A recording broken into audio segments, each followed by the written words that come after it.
in case I overlooked that.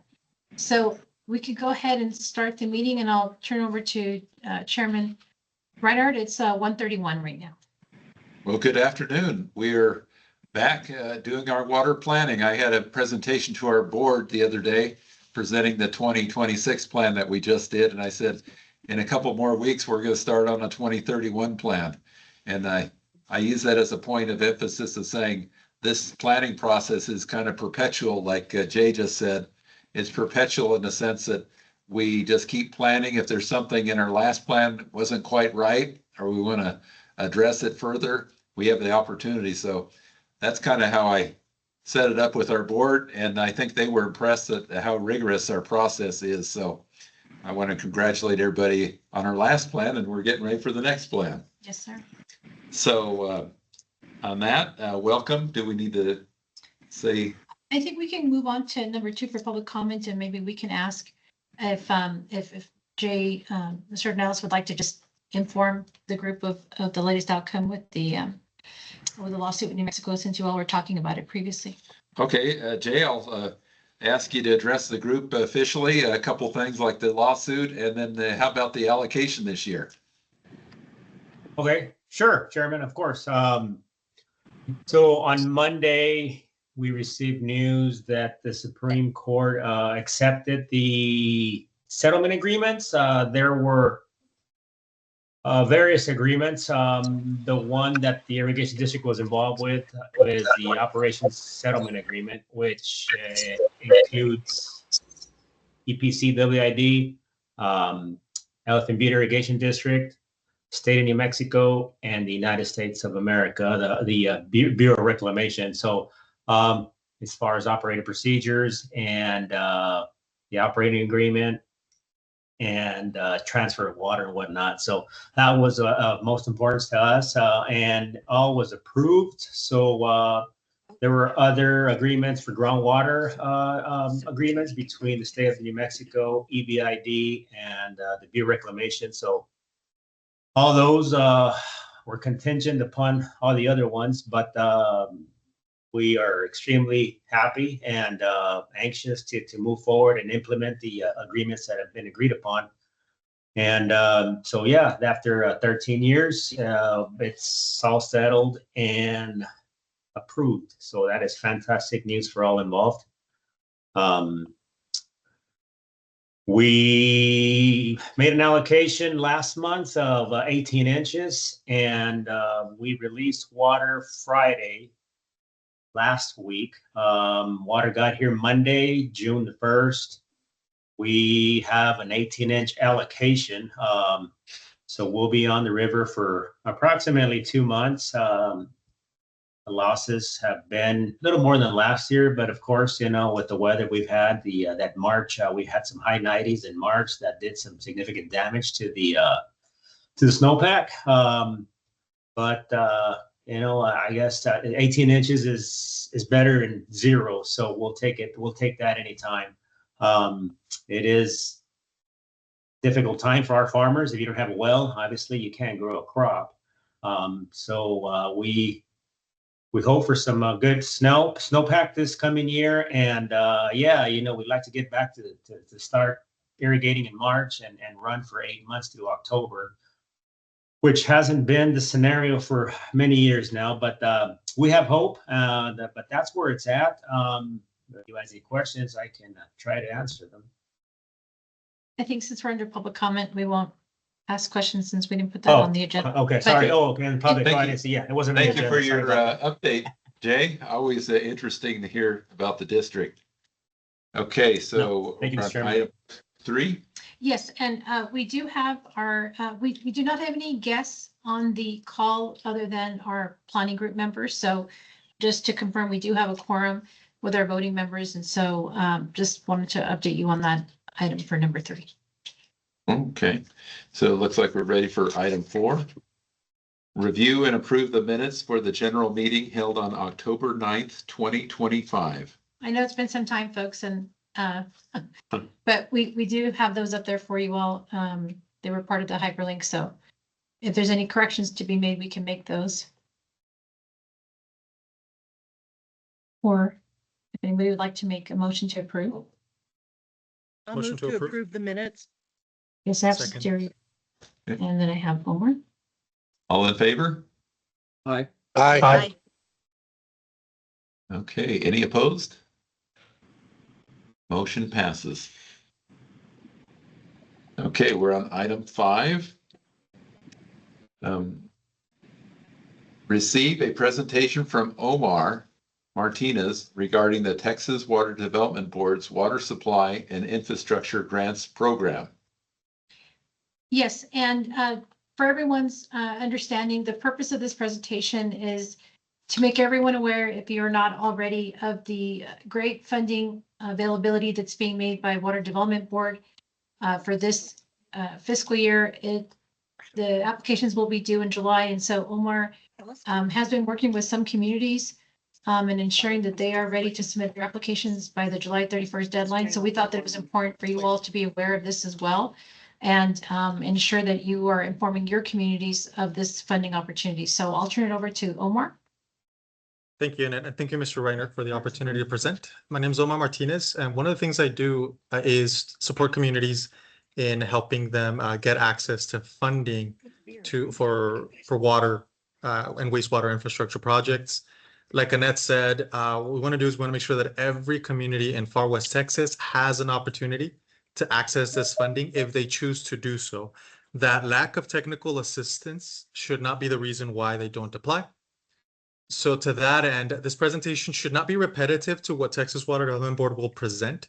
The viewpoint we took for this approach is how you would instruct your program administrator, your grant writer, your CFO in understanding the program. So it's from the perspective of the water utility or district that it would be applying. So 7 topic items. The first one focuses on what TWDB already has available. The rest becomes focused on Far West Texas and some of the options that our region has to apply for this and other types of funding. So on the first slide, which was emailed to you as part of your agenda, is everything that Texas Water Development Board makes available, but simplified in one slide. They have an entire web page on it. And so these are the things that I, as a grant writer, found most useful in following to ensure that potential recipients of this funding have everything they need. So my recommendation would be just share this slide in particular to your grants administrator, and this is a great start for them. A quick background, House Bill 500 in the 89th legislative session appropriated more than $1 billion for this program, and the funding is structured as a 100% grant funding program. The key dates listed here are what your grant writer should know. So essentially, since today we're on June 10th, your team would have less than 2 months to submit this application. It is not too overbearing. It is not something that should take you more than a month to put together, assuming that you as an organization have all of the technical documents that TWDB needs to comply. And this includes like your water conservation plan, your drought mitigation plan, and others. You have your audits in place. And if you have everything in line, it should take your team about 1 month. Applications are due by July 30th. And then commitments are expected to be announced this fall, with closings starting in the winter of this year. Funding must be in escrow by May 1st of 2027, and then you can spend funds all the way up to August 31st of 2031. This is a great flexible program and is very linked to the work that we do here at the Water Planning Group. So you have 3 eligible project categories: water loss, if you have any TCQ violations, addressing those, and creating additional water supply. We have to make sure that these projects are consistent with the state water plan, and the water supply function is extra important because that's what the Far West Texas Water Planning Group does. Eligibility is based on the population that the agency serves, and so there's criteria that is pretty easy to understand, but it's summarized in this table that you see here. Essentially, you can request funding up to however many people your organization serves. So smaller organizations like the town of Van Horn would fit under the criteria of 1,000 to 10,000. There's much smaller systems, and I'm thinking of the water well that the town of Valentine needs. That fits under the criteria of less than 1,000. It's very structured in the sense that each funding category, each population service category has a certain amount available to them. And if you are an agency that serves less than 150,000 users or people, which is pretty much everybody except El Paso Water, then you can apply for planning, design, and construction. Otherwise, our partners at El Paso Water are required to go for construction only. EP1 can go after canal lining, especially if you go through NADBank as your project partner. And then there's some other allowances here. But what this means to us is a lot of communities in far West Texas don't necessarily have everything ready to go for a construction project. They could just still be in ideation phase, or they haven't been able to fund an audit to be able to qualify for something like this. This is an opportunity for this group in particular to be a leader and supporting our small communities, making sure they can access they can access these funds. So things that you want to watch out for, as I said earlier, consistency with the state water plan, therefore consistency with the Far West Texas Water Planning Group. The one thing that nobody can save our communities from is having your financial audit, your last available financial audit available. There's some communities, and I don't want to name drop or criticize anybody, but I recall times when like the city of Presidio didn't have its audits in place and therefore lost a lot of funding opportunities. And so one of the things that we're doing is we are inventorying all of these communities and where they're at to make sure that we help them get to funding readiness. For water utilities, water use surveys, water loss audits, water conservation plans, your annual conservation reports. For larger utilities, these are annual requirements. But historically, if you serve less than, I believe, 3,500 people, these weren't a requirement. This level of detail wasn't a requirement. So some of the smaller systems are going to have to do some technical work to be able to qualify for this funding. If, for example, a small community wants to make an investment in all of these studies, and if they get selected for funding, the development costs for the water conservation plan are reimbursable. So we're hoping that as many communities show interest, get an opportunity to just at least understand where they are when it comes to this funding pool. And my reasoning is always no work in the water world is wasted if this funding opportunity doesn't work out because we can't get like all of the technical work done on time or the planning work done on time. There could be next year if the legislature makes additional funding available. There could be other opportunities like the community project funding, EPA, and some other funding sources that where you essentially use the same information, the same project development work. I did want to highlight this term on consistency with the state water plan. We've participated in all of TWD's webinars. And so this question keeps popping up. The way I interpret it, and I think I'm happy, please correct me if I'm wrong, our TWB staff, consistency with the water plan is that the project is supposed to be included in or aligns with the board approved regional water plan and then the state water planning framework. And so a lot of the projects that are prioritized as part of the water planning process, we often focused on ensuring that we create broad projects that allow us that make our numbers match up in terms of water supply and demand and projections over the 50-year period. But a lot of that work doesn't translate easily into shovel-ready projects.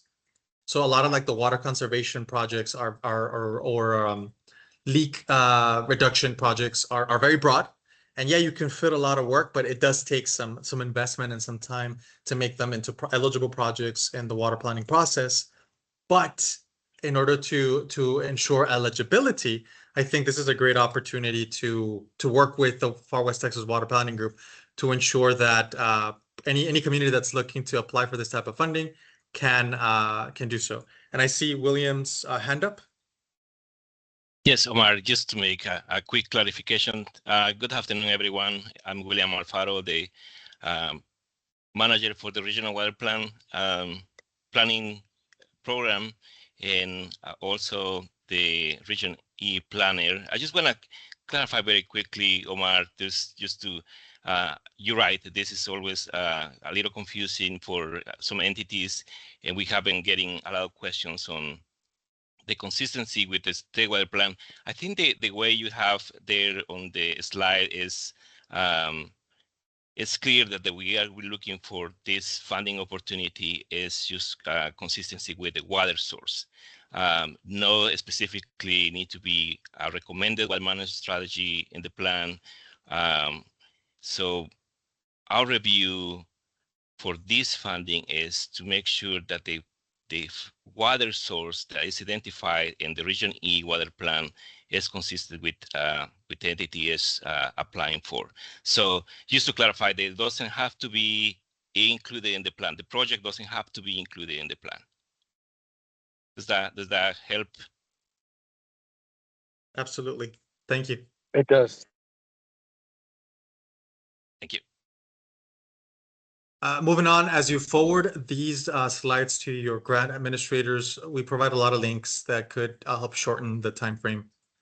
So where we bring, in addition to just summarizing the project, where we bring an additional value to this presentation and what I want to focus on more is an analysis of projects that were included in the 2026 plan and how quote unquote ready they are. This is just the draft form. We'll start working on additional information.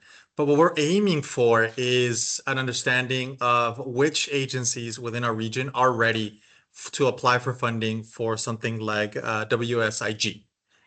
It is not as clear as what we want to be. I participated in the water planning effort for almost a decade now, and my understanding was always SWIFT, and we were doing this for SWIFT funding.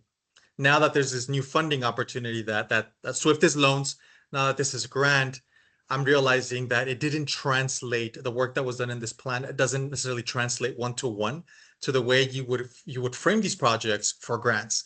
And when that happens, some of the applicants that don't have teams or that can focus on this are essentially left out. I know that Texas Water Development Board does provide a lot of technical assistance. There's a lot of partners working in the region to make sure that folks have an opportunity. I recently saw an RFP from Presidio County that we're looking to hire some engineers to start providing this technical assistance. So I see the region mobilizing for this, but I think this group has a leadership role in ensuring that we're able to access this project. So a draft spreadsheet was included as part of the backup of this presentation. And our preliminary analysis, again, we still need to ask more questions on the actual users themselves, the water agencies themselves, is that some of our, actually a significant portion of our projects are eligible as candidates, but there's questions to be answered. It's not so much on the project itself. A lot of the projects meet basic criteria, but some of them need additional questions answered. Give me 1 second, please. Okay, sorry about that. So additional, a lot of these projects need additional clarification after you've scoped out a project.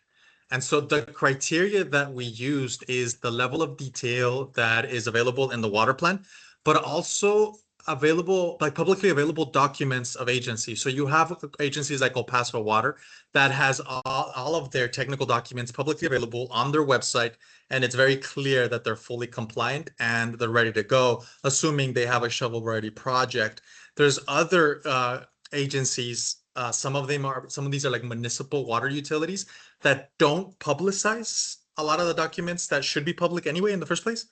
And so we weren't able to find, for example, their status of their water conservation and drought contingency plan or their audit readiness. So like their latest audit, like the 2024 audit. And so those then become non-competitive because you don't meet the basic requirements. But our analysis continued just based on additional criteria. We matched the water planning, the WMS or the water management strategy and the water plan to publicly available information on the agencies themselves. And we started getting additional detail on which projects are competitive. We also compared, this criteria, and the logic source of this analysis is available for you all to review. But at the end of the day, we found projects or agencies that are most ready for this. And so this is what this slide fits in case you're perusing through it. Obviously, El Paso Water is premier, has everything they need. Lower Valley Water District and the Irrigation District, both of them meet the requirements. Smith County, Terrell County. So there's other agencies that meet all of the requirements because of public posting. We have Van Horn and like Culberson County. We have Elizabeth County. There are situations that don't necessarily make them immediately eligible. So for example, in Sierra Blanca, you have a private water utility and their documents aren't as accessible as, let's say, David's Water, for example. So I'm hoping that's essentially what we did in this presentation. That's essentially the thesis. I'll conclude by the types of projects that are eligible. This is all available in Texas Water Development Board, but things like leak repair and leak detection, which is pretty common in the water plan, those are eligible projects, and those can be segregated into more practical shovel-ready projects like pipe replacement or distribution system, as long as water savings are at the core of the project. You also have projects that address regulatory issues with TCEQ. Some of our communities still struggle with like boil water notices, and you need either additional water pressure, like in the case of Van Horn, that is ripe for project eligibility. And assuming that Van Horn meets all of the requirements and they can put together a competitive application, it's essentially a great fit. You also have other water supply projects like new wells, purchasing water rights, you name it. It's a very flexible funding opportunity. I felt like our regional water plan got us an excellent start, but I also feel like individual smaller water utilities don't have all the information they need to mobilize quickly to access this funding and pick a project that meets all the requirements and can be competitive and ready. My recommendation is every community should submit something or be working towards something. This is not the only time we're going to see funding like this. All throughout Texas, every single community has water needs that aren't necessarily met. And this is one vehicle, and other funding sources to eventually begin addressing them. And what I like best about this one is, let's say a community is not ready for construction. At a minimum, I think mobilizing for minimum planning and design for a particular need in a community is something that we should start moving towards. And I feel like this water planning group has historical leadership in this issue, and we should be supportive of our communities. That is the end of my presentation. I'm happy to answer any questions. Hey, Omar, Dave, I know you showed a slide that shows population information and what is available based on the populations. Did the water board dedicate any percentage of this $1 billion fund for rural communities? Yes, I believe so. And Dave, I can pull that up in a minute. But yes, there is a big chunk of these funds are set aside for rural communities. Okay, so it's a certain percentage? Yeah, and I can get that exact percentage in just a second.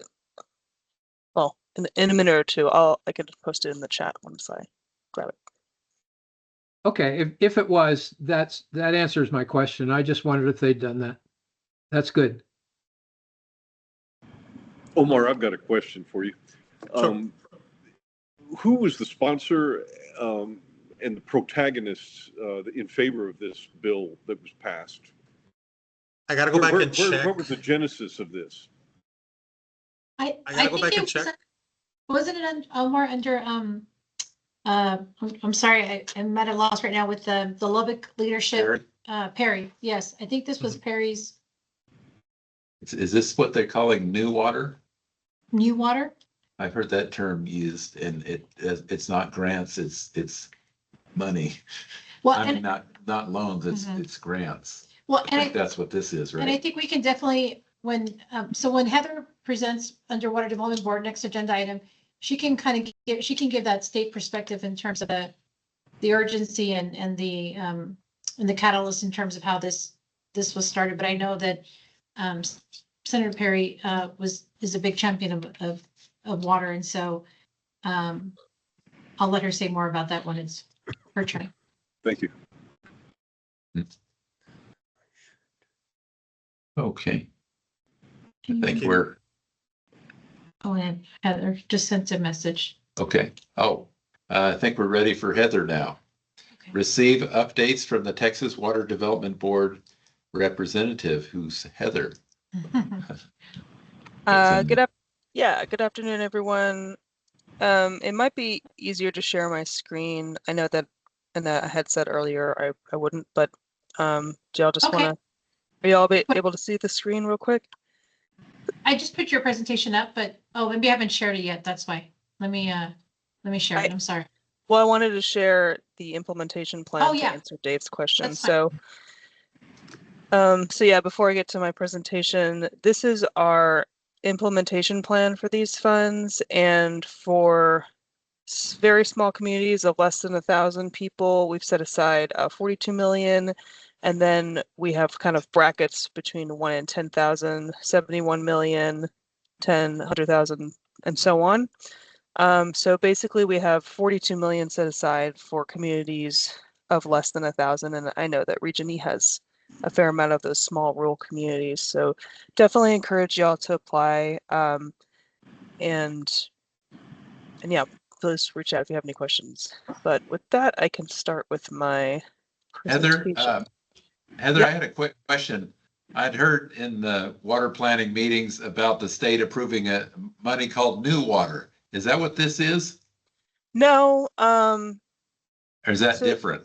So the New Water is the Texas Water Fund, and New Water is defined by the state, aka Senator Perry, is desalination, specifically brackish groundwater desalination, produced water desalination, seawater desalination, interstate transfers. So that's what's considered new water. And the Texas Water Fund, I believe 250 million of that is going to be set aside for those new water projects, or basically desal projects or interstate transfer, if you can convince a state to give us their water. But we are still working on the development of the implementation of that. We haven't actually received any funds from the legislature from that new water fund, apart from that one-time $1 billion we got 2 years ago. But that's what new water means in the state. This grant program was basically the legislature kind of woke up and realized there is dire need in the state for water infrastructure and help, especially for small rural communities. So they created this one-time grant opportunity, and I can pull up again what those funding buckets are for communities that are really struggling to get started. So that's where the planning and design for small communities, or specifically communities under 150,000. They qualify for this planning and design. And then for any community, if they have construction ready or ready to proceed, as we say, projects, they can get the funding for that too. And ready to proceed means that you already have all your permits from TCQ, you have your water rights, you have your land acquisition. So there's a list of items that basically you're ready to go, you just need the funds. So that's what those projects are, and any community is eligible for that. And thank you, Omar, for your presentation. That you did a great job of explaining. Yes, it's a very flexible program. There are many projects that are eligible that address water loss, address TCQ violations, and provide new water supply. And that can mean a lot of projects, right? Definitely projects in the water plan. So definitely the Van Horn groundwater well project, that's a great fit for this program. Lower Valley Water District. I know that y'all were looking for a well field. Like that's a good eligible for this grant also. Does that answer your question, Scott? Well, I have another one now. Okay. I realize I kind of went off after you. Trying to help rural communities that desperately need water, but working for a big city, I see how complicated some of these plans are, like water conservation plans, drought contingency plans, and those are all the carrots that you have to get the state funding. And I mean, just speaking out loud, it seems very challenging for a small community with limited resources, no engineering staff to prepare these reports. What does the state say about those kind of requirements for the small communities? Well, I'll give you the blunt answer, Scott. That it is legally required for any public water system to have a water conservation plan, to have the water supply, survey, water use survey, 3 years. I see your hand there, Omar, I'll get to you in a second. And then your current financial audit. And this has always been the case. So from the state's perspective, we know it's challenging and we're here to help. Like our water use survey team is always answering the phone, helping folks out with getting previous year's data. So if you missed 2023 and 2024 and 2025, they'll get you up to speed. If you don't have your water conservation plan ready, like our staff is ready to go to help you get into compliance. But the state's perspective is this is a law, and this is the only enforcement that the board has to make sure that these requirements are being met is by you not qualifying for state funding. And that data is actually really critical for water planning. The water use survey goes directly into our demand projections. The conservation plan goes directly into y'all's Chapter 5 conservation strategies. So it's not a wasted effort for sure. And we do realize it's difficult and it takes funds and time, but we have staff here who are here to help with all the technical aspects of that. But it is a requirement that's not really flexible. Omar, you had your hand up? No, that was me. Close to my Oh, point yes, on that's- having the water planning group be some of that, be instrumental in supporting small communities and being able to at least level the playing field. Yes, water conservation plans and drought mitigation plans are scary, but there's templates to follow and we just need dedicated team. I feel like the Rio Grande Council of Governments is a perfect agency to be funded to ensure that every single agency, every single community in our region has the technical documents they need to make it happen. And yes, it's going to take time and money, but that's to me a great use of resources. Omar's point is well taken, and I'd like to just throw in, if I could, Scott, that as an organization supported by the COG, we should really try to take a survey of all of our members, all the organizations that we serve, and see if they've met the test of these three main documents that Heather's pointed out. Do we have anything like that, or is that something that we can undertake in the next few months? Not that it is going to meet the deadline for this particular tranche of money, but maybe if we get another opportunity down the road, they'll be ready for it. So Omar's done some of the work already within that spreadsheet that he showed you, but we definitely, as staff, can go to our water districts, water utilities to see what they're able to do with those three-pronged requirements, just so we can get an idea of how that's working. I think that and Heather will correct me if I'm wrong, but there will be other funding sources potentially, but there may not be another funding source like this again. And so I am concerned that, if there's anything we can do to get this up and going for that July 30th deadline, which is looming very quickly, that would be how we can better serve our communities. And so I know that Aurora and I will be looking at how we can approach that. Yeah, this was a very generous opportunity from the Ledge in terms of it's 100% grant. I'm not sure how many of those we'll be getting in the future, but there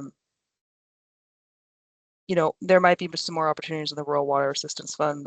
We don't know yet, but hopefully.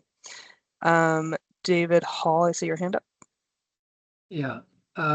Heather, I just wanted to ask you, I noticed on the chart that you provided there that the total was 875 million out of the $1 billion. I'm just wondering if that means that there's some level of flexibility in the initial dollar funding target numbers. Well, I know 100 million is going to NAD Bank. Yeah, I'm curious what that 25. I wonder if that's for administrative. I could try to nail down what happened to that extra 25 million. Didn't go to me, I promise. I just noticed there's a little difference, and I thought I'd Yeah. ask. I'll hunt that down and get back to you. Okay. And then William did share that we do have our water utilities technical assistance program that they're not taking out any applications right now, but hopefully soon they will be. I'll just go ahead and share that link that William posted. And this is for small communities that basically don't know where to start. They don't have their financial audits, they don't have their conservation plans. So they basically get a grant to get those services done. And yes, so we just closed, or not just, I guess it's already June, in December. But we're hoping to open this up again for communities to apply for technical assistance for getting these requirements, because we realize that that's a big hurdle for a lot of communities. Okay, if there are no more questions, I'll go ahead and proceed with my presentation. So, hey all, Heather Rose. And I did want to introduce William Alfaro, our new regional water plan manager. So he's taking over from Sarah Lee, and he's doing a great job so far. He actually was a planner in the past. You didn't have Region E though, right? You had A and M, William? M and J. M and J, okay. Mhm. So not so much West Texas, but definitely the Panhandle and South Texas, but we're very glad to have him. And then so William's actually your interim planner for now, because I have taken a position in water supply and infrastructure. So that's actually the program that's handling the water and supply infrastructure grants. And then I'm also the coordinator for SWIFT. So y'all can definitely ask me any questions about those funding programs. But we can go ahead and go on with my presentation. So I realized that I hadn't shared that we have some new leadership here at the board, relatively new. So Chairwoman Stephanie, she's been with us since 2023, but she became the chairwoman in January of 25. And then we have a new board member, Director Brady Franks, and he joined us in September. And then Director Ashley Morgan joined us in October of 2025. So new board members. So I'll skip most of this because Omar already covered a lot of it, but basically, as you all know, it's a one-time grant opportunity for infrastructure projects, and they just need to be consistent with the water plan. Definitely if they're in the Region E water plan, they're definitely eligible, but consistency means that the water source is the same as what's in the plan. So for example, if your community's water source is the Hueco Bolson aquifer, then your project needs to be drawing from that aquifer, not drawing from, I don't know, somewhere crazy like the Gulf of Mexico, right? That would not be consistent. And then the applications are due July 30th. And for those ready to proceed constructions projects, the funds must be committed and closed by August 31st.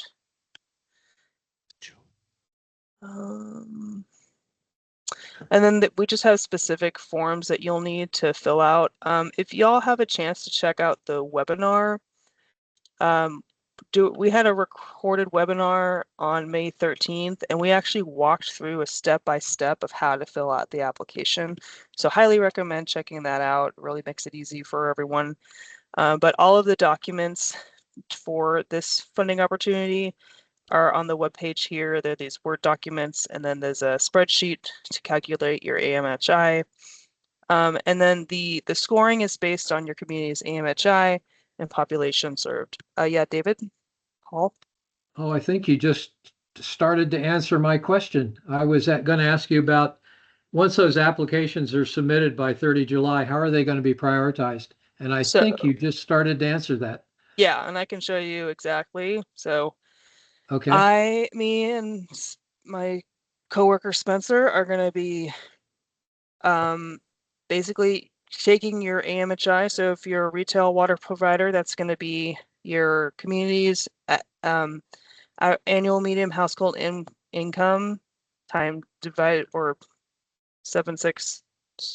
The formula is right here, and we're going to rank them in that order. And then if you are a shovel-ready or ready to proceed construction project for a rural community, you get an extra 10 points.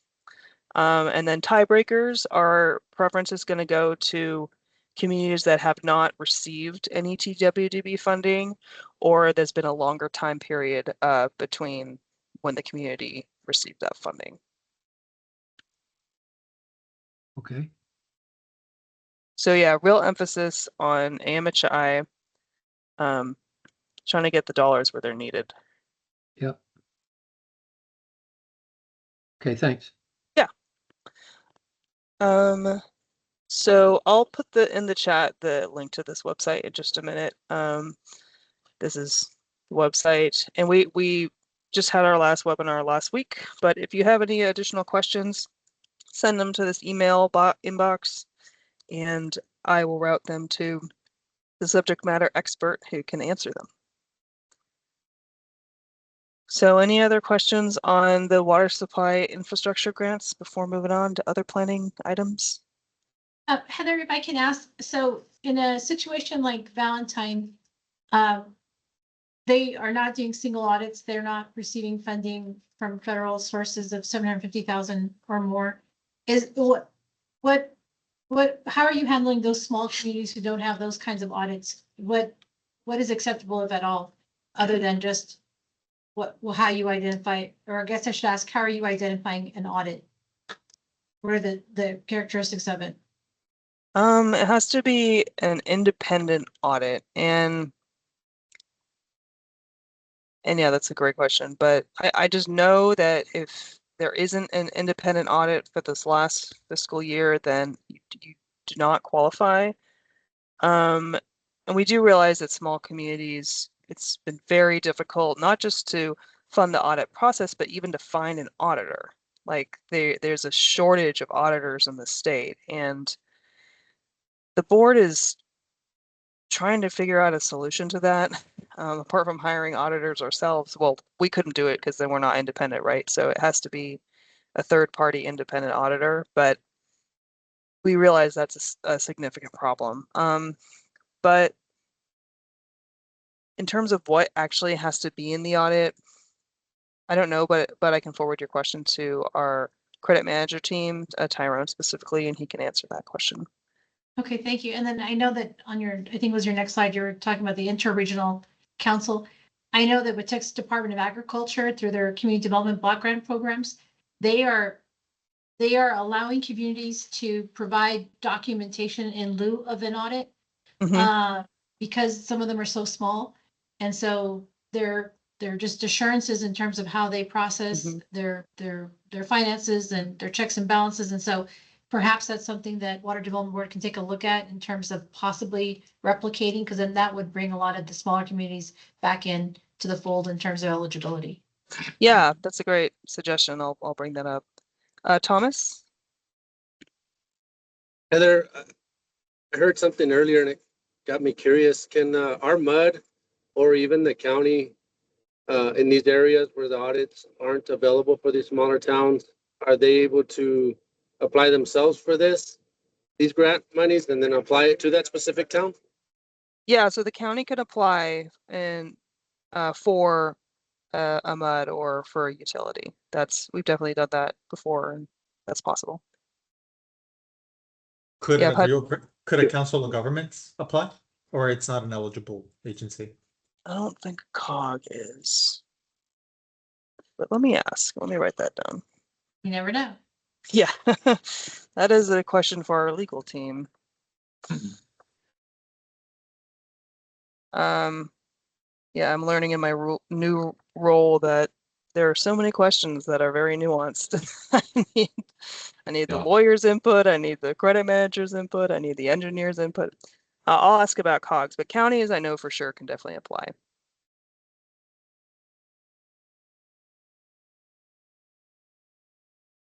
Okay. So I wanted to give you all a quick update on the Interregional Planning Council. So we're starting the process of nominating folks for the 2032 Interregional Planning Council and aiming to have those members appointed by next summer. In April, the board did approve our draft plan. And we just want to mention that the draft plan did include a recommendation to actually remove the requirements of an interregional planning council. And the reason why is that we found that the work was very duplicative of the council. And pretty much all of the recommendations that the council had were for the legislature and specifically related to funding and appropriations. And then with the new mandates from Senate Bill 28 and Senate Bill 7, this makes the IPC really duplicative work. So we already are meeting interregionally to discuss implementation of conveyance coordination. But we definitely plan to continue to have the quarterly chairs calls, which I think have been very beneficial to the planning groups.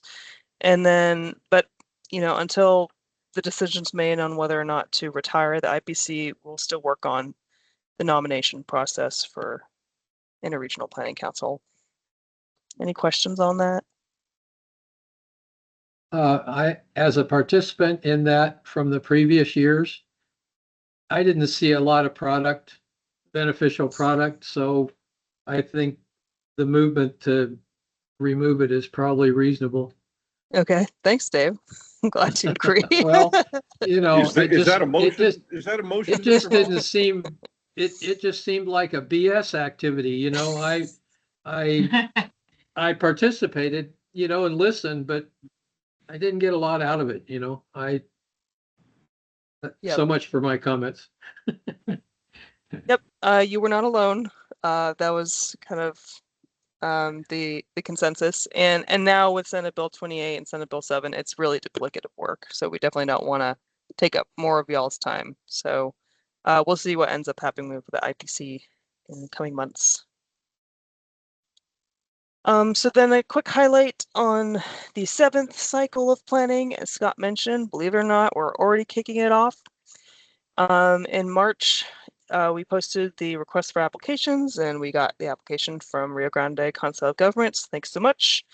And in July, the board's going to consider authorizing those contracts with Rio Grande Council of Governments to start those grant funds for the 7th cycle of planning. And then we anticipate being under contract with RioCog in September. And then y'all will be holding your pre-planning meeting sometime this fall, winter to officially kick off that cycle. So I believe today in your agenda, you're going to authorize RioCog to post notice for that pre-planning meeting. It does require 30 days and newspaper posting so that they can get started on that. And hopefully y'all will start to discuss a date for your pre-planning meeting. Oh, and also Rio Grande Council of Governments will be soliciting, y'all will authorize them to solicit for a consultant for your 7th round of planning. That's it for me. Does anyone have any questions about planning or funding opportunities? William, do you want to take a minute to introduce yourself formally? Oh, sure. Yeah, thanks, Heather. Hello, everyone. Like I said at the beginning, my name is William Alfaro, and I'm the team manager for the Regional Water Planning Program. And it's a pleasure being with you guys today in this meeting. As Heather mentioned as well, I'm going to be covering Region E until we hire a new planner that's going to be assigned to your region. But I'm happy to be here and looking forward to working with you. And as you know, Heather is moving to the program administration team, so I'm gonna be your main point of contact. Please feel free to reach out anytime with any questions. regarding you to the planning meetings or any other questions you might have on the planning process. I'm here to help in any way possible. So I just wanted to add, Heather, to your presentation. I know you covered the execution of the contracts, and we have been working internally to draft that contract for you, and are planning to send it for your review. And just wanted to make sure that we have enough time. So I wanted to make sure you guys are aware that that draft contract is gonna be coming to you for your review, and we want you to take a look that everything looks good there. We are including the initial tasks for the initial contracts. Are gonna be described there in the contract. We also are gonna be asking for your confirmation on the payment method. It's gonna be advance or reimbursement. That's something you guys get to consider this time to if you wanna change it or keep it the way you have it. But also, I wanted to mention that there is going to be a specific deadline for the contracts to be executed. And so if you are planning, or if you have done before, considering this for the call to take it to the board for consideration. So the deadline that we have right now is October 15. And so we are planning to send this draft for your review late July. No, let me see. In August, I'm gonna provide a specific deadline when we're gonna be sending this to you. But this is for you to review it. And like I said, this specific deadline that we need to have that contract back from you. And so let us know if you have any questions on that, and we're gonna send an email with a little more details about the timeline for the execution of the contract, and also just to let you know that we're gonna be sending that contract in the first week of September, so you guys are aware of that date as well. But thank you, Heather, I appreciate it. Sure thing. And we'll turn it back over to Annette. Heather, before we go, thanks for all your great work. Appreciate it. Sure. I'd love to come out to El Paso again. So beautiful out there. But hope to see you all soon. Very good. We're on item 7. Consider, discuss, and take appropriate action to approve administrative expenses and certify that the expenses are eligible for reimbursement and are correct and necessary. At the request of staff, we're asking if we can table this agenda item. There's a few more things that we need to work out before we make the presentation to you all. So if anybody would be able to make a motion to table the agenda item. I'll move to table that. We got Albert, and then a second from David Etzel. Okay. Any further discussion? All in favor? Aye. Aye. Okay, we got it all. Those opposed? And motion passes. Thank you. Okay, we're on to item 8. Yes. So with item 8, this is where we're asking for the group to consider taking action to authorize the Rio Grande Council Governments as the political subdivision for the Far West Texas Water Planning Group to provide public notice and hold a pre-planning meeting to obtain input on development of the next regional water plan and the state water plan. So we're asking for approval to go through this process to establish the meeting. We're not asking for the meeting date to be established at this point because we want to make sure that we have some items worked out before, but we do need to seek your approval before we take any action on coordinating this effort. So moved. We'll say Dave Etzel motion Yeah. and Terry second. Is this something new? No, this is always, this is. We've always done. You need a second still? I'll second if you need a second. Oh, we got a second from Teresa. Okay, all right. Okay, any further discussion? All in favor? Aye. Those opposed? Motion passes.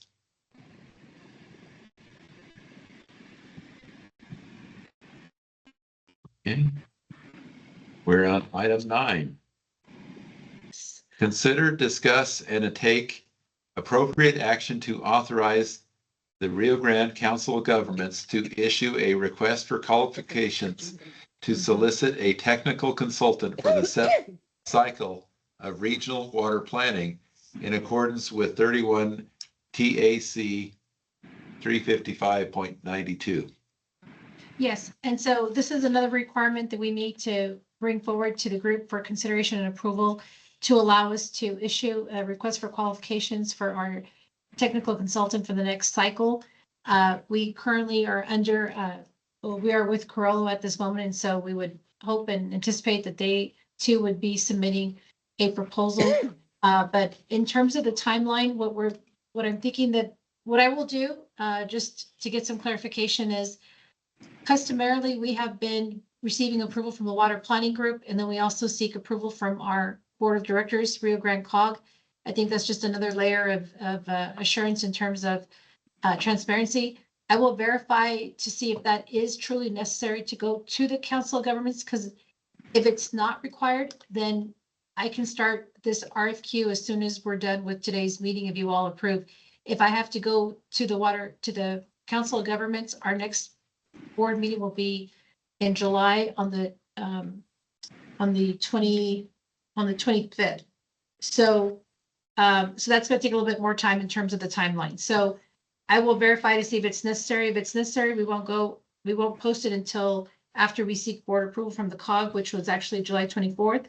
But if it's not necessary for me to do that, then I will post the RFQ sooner. And then that will lead into our next item, number 10. But first, I would ask if you all would consider number 9, and I can answer any questions at this time if you have any. Okay, sure. So moved. Okay, Second. that's Vic and David Soul. Okay. Any further discussion? All in favor? Aye. Aye.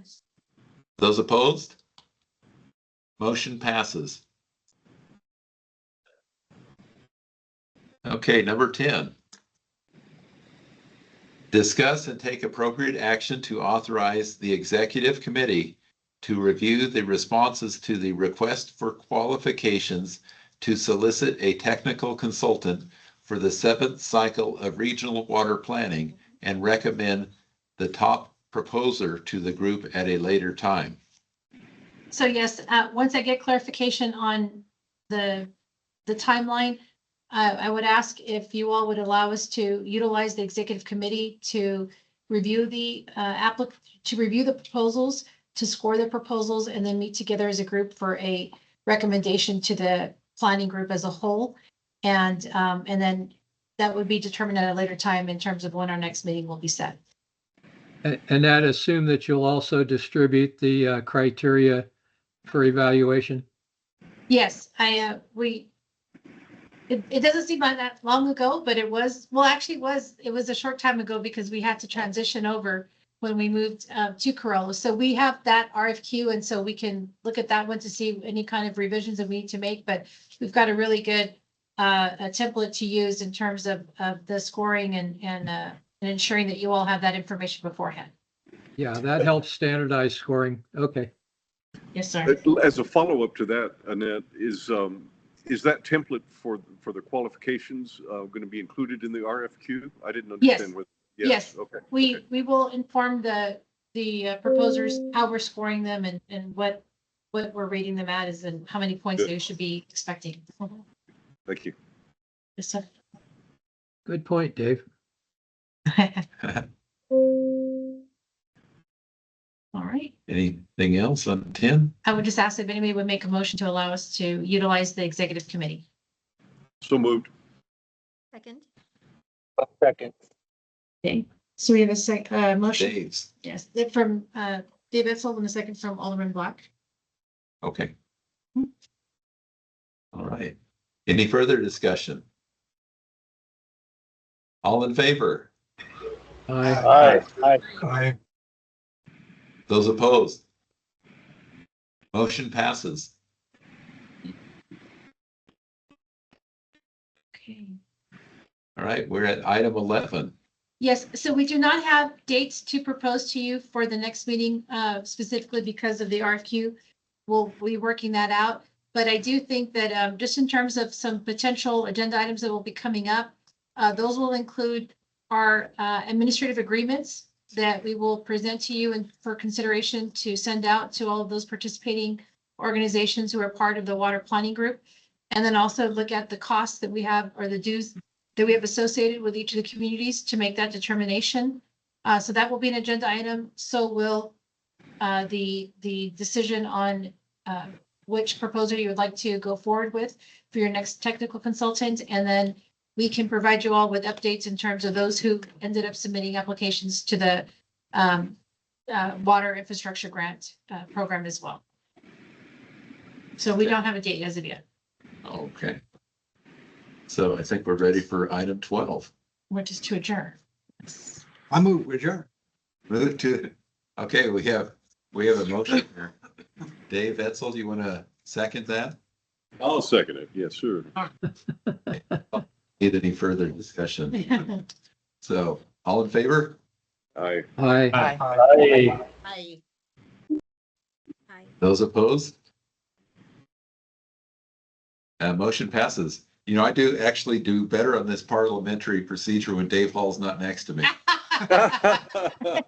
Hey, you've learned the process. That's what counts. But you made I me- was going to compliment you on how well you're doing, and you're doing a great Thank you. job. Thank you. Yes. Dave, as hard as you tried, you're just making me nervous. Oh, But I well, thank you for your patience, but I just felt Hey, like, you I felt learned- like a net's not gonna kick me. sorry. Dave was kicking me under the tables, like, come on, get with the program. Read a book about it. Okay. All right, thank you. We'll keep you posted on our next meeting. Exactly. Yes, and if anybody has any questions about that water supply infrastructure grant program, please feel free to call me or Aaron, and we'll get with Omar as well. So thank you. And that, just a question, do we have any no later than date that we've got to hold a meeting? Well, I Winter. think what I'll do is I'll work with William just to make sure I can go backwards. I know that we will need to have that agreement between the COG and Water Development Board signed by the 15th of October, if not sooner. So let me go backwards from there to see how we get everything else in place. Far away, but it'll- Okay, all right. Okay. Thank you, folks. All right, Thanks, have a good all. afternoon. Thank you all. Thank you for Bye. presenting. Yeah, worry. feel free to reach out, Annette, if you have any questions. Okay, I'll do that. Thank Okay. you. Thank you. Bye-bye. All right, Thank you, everyone. okay. Very good. Well, you're getting real handy at the teleconference thing. Well, it's